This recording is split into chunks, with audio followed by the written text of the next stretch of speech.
Shalom dan selamat malam, saudara-saudara yang dikasihi Tuhan.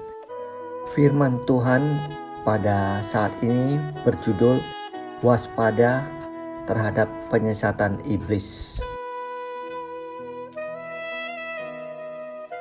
Jawab Yesus kepada mereka, "Waspadalah, supaya jangan ada orang yang menyesatkan kamu.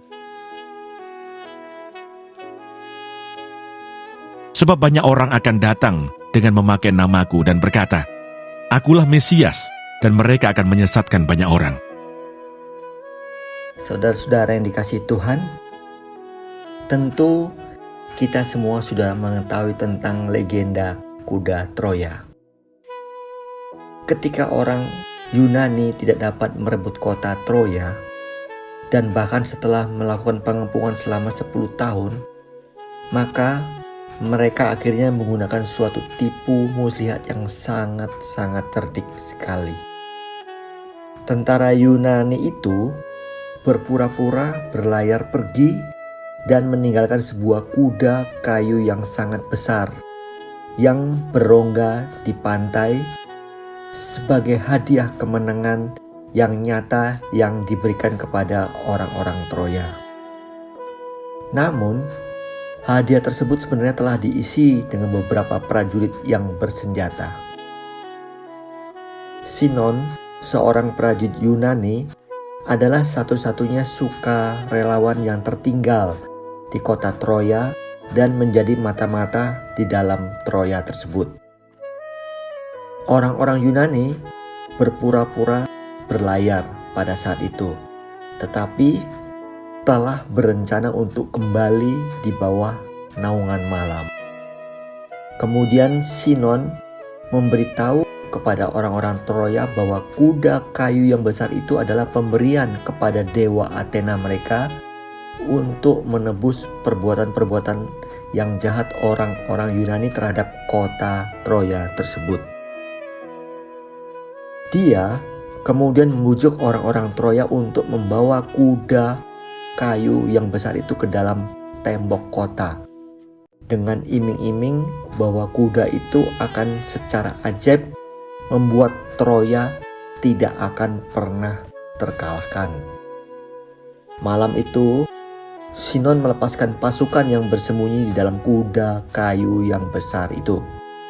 Setelah membunuh para penjaga kota Troya, mereka kemudian membuka gerbang utama agar tentara-tentara atau prajurit Yunani yang telah menunggu di luar itu dapat masuk melalui pintu gerbang tersebut, dan akhirnya Troya berhasil dikalahkan dan dibakar. Sebetulnya ada berbagai usaha telah dilakukan untuk memperingati orang-orang Troya tersebut agar tidak menerima hadiah kuda kayu yang besar itu secara gratis. Seorang pendeta Troya telah menyampaikan peringatan dengan menggunakan kata-kata puitis Virgil yang terkenal, yaitu "Waspadalah terhadap orang Yunani yang membawa hadiah."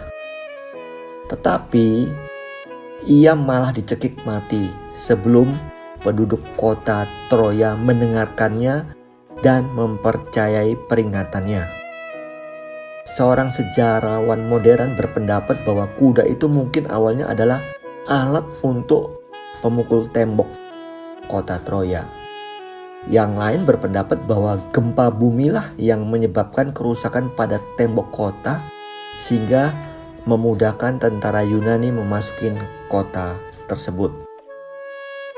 Saudara-saudara yang dikasihi Tuhan, kuda Troya adalah jenis strategi tipuan yang digunakan untuk mengelabui orang agar dapat membawa musuh masuk ke ruang yang paling terlindung.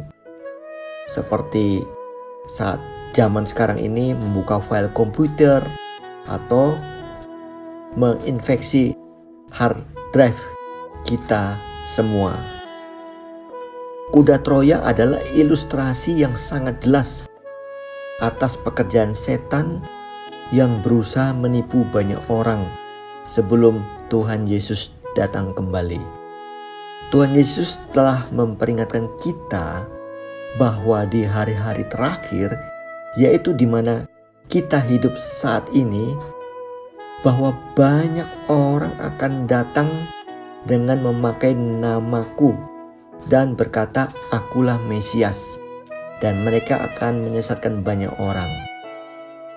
Mereka akan menggunakan tanda-tanda mujizat, dapat menyembuhkan orang, dapat memberikan harta kekayaan, dapat membuat orang makmur. Semua orang pasti tertipu, bahkan hamba Tuhan pun bisa tertipu. Iblis tidak akan mencoba mengirimkan Yesus palsu sekali atau 2 kali saja, tetapi banyak kali penipu yang akan datang, baik nabi-nabi palsu dan guru-guru palsu. Tuhan Yesus memberitahu kita untuk hati-hati. Seperti kata-kata puitis Virgil tadi yang terkenal itu, bahwa kita harus waspada terhadap pemberian yang gratis, atau kita harus waspada terhadap iblis yang membawa hadiah. Oleh sebab itu, baiklah kita senantiasa berdoa agar kita jangan mudah tertipu oleh tipu muslihat iblis. Karena ia seperti singa yang sedang lapar, yang mengaum-ngaum hendak menerkam umat-umat Tuhan. Kiranya firman ini dapat menguatkan kita. Tuhan memberkati kita semua. Amin.